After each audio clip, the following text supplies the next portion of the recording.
as you can see, I've got the engine in the car.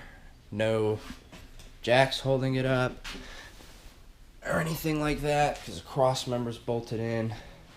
There's the crane right there.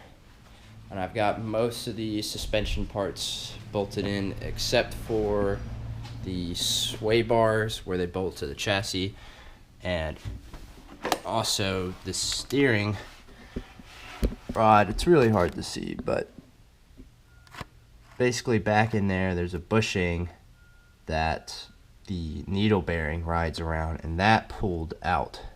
And I'm having trouble getting it back in there, so I gotta wrestle with that to get it back into that needle bearing before I can bolt the steering shaft back onto the steering rack.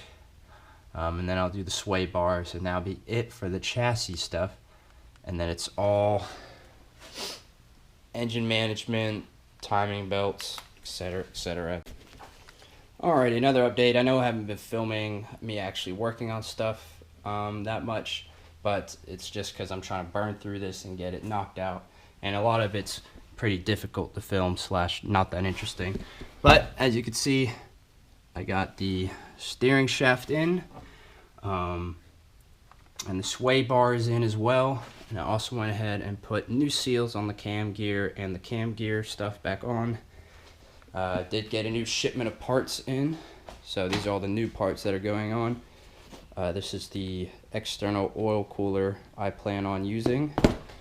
New starter, and I also got a new aluminum radiator from wherever, some eBay manufacturer.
Moved. I don't see any trails of oil. No trails of oil? You got oil in it? Yeah, I checked.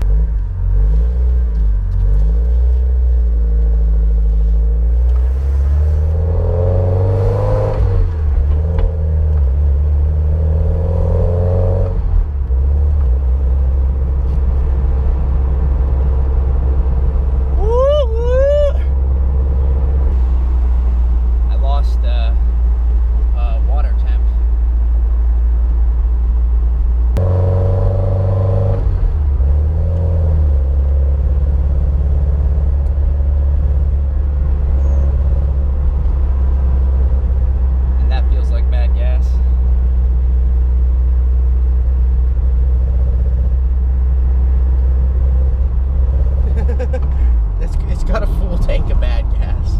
Yeah. Alrighty, we're take 2. The oil temp sensor issue was